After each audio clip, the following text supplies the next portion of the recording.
Galvark was not happy. He was not happy about quite a few things at the moment. For one, why did I have to be part of the generation who has to deal with a galactic-scale war? Sighing to himself, Galvark continued to check his weapon and other equipment, as the dropship which he found himself in quickly descended through the atmosphere. Looking over to his right, Galvark looked upon his regiment's human auxiliary attachment with disdain, and wished that they had been assigned with literally anyone else. But no! High Command had stuck him and his regiment with the humans, and now Galvark and his fellow troopers were doomed to die in a ditch because their auxiliaries decided to run for the hills the moment things got tough, leaving their flanks exposed. Galvark heard the stories. Humans were nothing but cowards and scoundrels who would sacrifice and ditch him and his brothers-in-arms the moment things would get hairy. Humans had cultivated quite a reputation for being one of the most common species to find crewing the many pirate ships that ravaged their way across the deep darkness of the void. Galvark had read dozens of news feeds that contained human pirates, who had taken a caravan or affluent businessman hostage over the mid-galactic cycle the humans had been introduced to the galaxy. Why High Command thought bringing some humans along during this campaign would be a good idea, Galvark would never know. However, what he did know was that he did not like it. The entire journey all the way to this infested mudball of a planet was infuriating to say the least, as the humans seemed to take particular joy in causing as much disturbance as possible for the rest of the crew and passengers. The humans had made their cargo bay by far the loudest section of the ship, and Galvark had the pleasure of being stationed right next to them, which had caused no end of sleepless nights. Galvark and some of his fellow troops attempted to petition for High Command to kick out our human auxiliaries. However, they were denied every time, and it was starting to get on Galvark's nerves. Could they not see that the humans would only jeopardize the mission? He did not care if they had to fight without a fifth company of troops. It would certainly be better than having to fight with those disorganized and criminal apes. On top of that, being significantly more physically imposing compared to Galvark and his fellows, no one was even willing to broach the topic to the humans directly. Not that it mattered now that they were dropping into the atmosphere. It's not like Galvark or his comrades could eject them out of the dropship doors without falling out themselves. Galvark's commanding officer began ordering his troops into formation, and Galvark vaguely noticed that the humans had already done the same. Looking over, Galvark was surprised by the humans, who were uncharacteristically quiet when they formed into a nice, orderly formation, which was much more organized than what he had expected the stupid apes were capable of.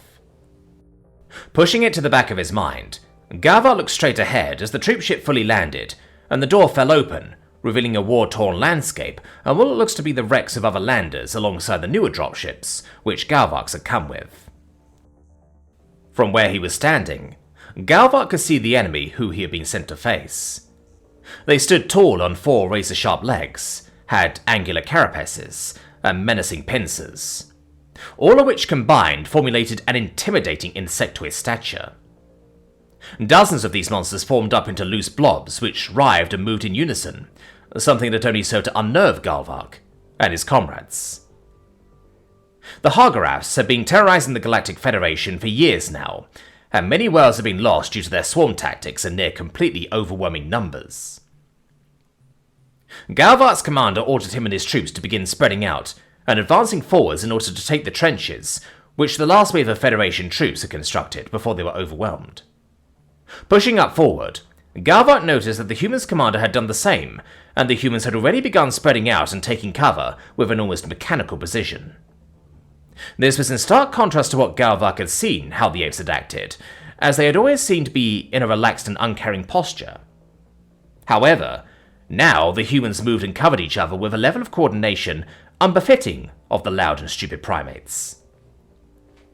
Continuing to move forward, Galvark watched as a rogue bug appeared out of nowhere and snatched up one of his comrades before snapping the poor sod in half. Galvark and his fellows quickly began pouring plasma fire into the offending bug, which was gunned down quickly enough. Looking around, Galvark noticed that the same was happening on other sections of the line, as bugs sound out of ditches to bisect the odd trooper before they even could flinch. Glancing to his right side, Galvark saw that while the other companies in his regiment were losing troops because of the surprise attacks, the humans seemed to be completely unbothered by the bugs, as they near instantly blew holes in any bugs that dared to attack them. Eventually reaching within effective firing range of the trenches, Galvark and his fellow troops began facing the first signs of real resistance, as the bugs began swarming out of the holes, only to be taken down by the wall of plasma which Galvark and his comrades greeted them with. Eventually, the last of the bugs seemed to be finished off, and Galvark was ordered to move into the trench alongside a few of the human auxiliaries who were nearby. Not making the effort to make his complaints vocal, he and the humans dropped into the trench, only to be met with a bug which had not charged out with the rest of their brothers. The horror gas sprang up and raced towards Galvark, who promptly began panically firing into the bug's carapace. However, most of his shots simply bounced off or were absorbed by its shell. Just as the Haragath opened its jaw to tear Galvark apart, a near-deafening explosion reverberated to Galvark's back, and a splatter of bug bits splashed all across Galvark's chest and face. Quickly recovering from the shock and clearing his eyes of the blood and guts, Galvark saw the corpse of the Haragath being scientifically poked with the barrel of the human's weapon, before the human in question looked over and asked if Galvark was okay.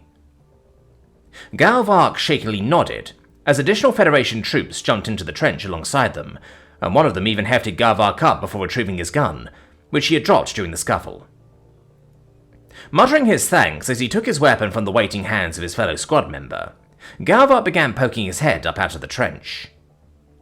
Taking a good look over the walls of the trench he was in, Galvark could see that the Haragaths were just beginning to charge towards the trench which he had just finished taking, and this was only further solidified as one of his officers began ordering troops to prepare to open fire on the bugs.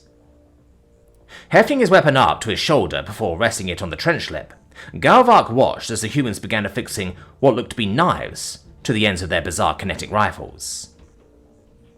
Surely they don't actually expect to be able to fight off the Haragaths with a knife. That would be abused. One of those bugs could and have sliced people in half with those forearms of theirs. Disregarding the humans for now, Galvark took sight on the approaching bug horde, which consisted of hundreds of smaller Haragaths, with a handful of larger ones, which acted as a focus of the hive mind for the others. As Galvark prepared to send off a volley of plasma against the rushing horde, he was startled as the chorus of loud explosions began ringing out to his right.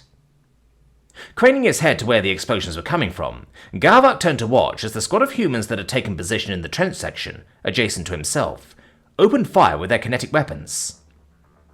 Twisting his head back towards the rushing swarm, Galvark was surprised to see that the majority of the larger Haragaths had been taken out already, and the smaller hivelings were already beginning to waver now that their strongest connection to their hive had been shattered. It was at this point that Galvark heard the order to begin opening fire, which he was quick to obey, as dozens of streets compiled of burning hot plasma flew across the open field before crashing into the now panicking swarmlings. The sounds of hissing plasma and the constant banging from the humans' weapons coalesced with the chittering screams of the Haragaths to create a symphony that soothed the ears of all those who had lost friends and family because of them.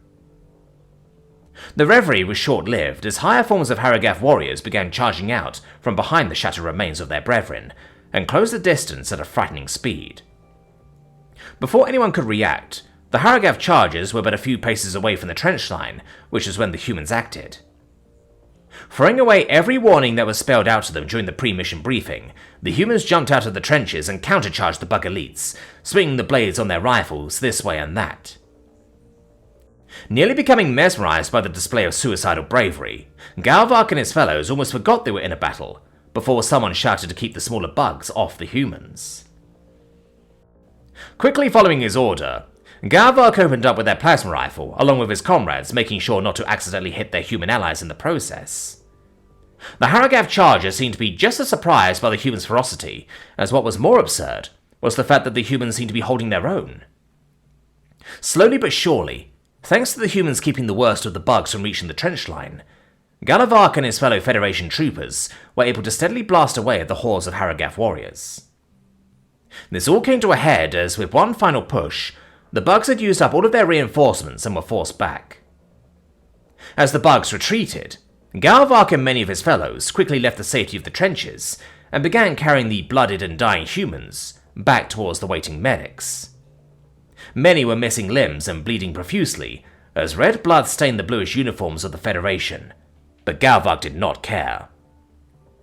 As much as the humans were annoying, disturbing, and outright infuriating outside of combat during the journey over to this planet, they had just risked their lives to keep the rest of them safe, and for that they owed the humans their lives. Later in the campaign, when Galvark was sent into the backlines after a bug lobbed off his legs, he managed to start up a conversation with a few of the humans, who rushed forward during this first battle. To this day, he has not forgotten the words that those humans had told him when he asked why they had done it. "Well, we knew you lot would not do all too well if the trenches were breached, and it came down to close quarters combat, which meant someone needed to get up in the bugs' faces and keep them busy so that the guns could keep firing. And if someone needed to do it, then it had to be us."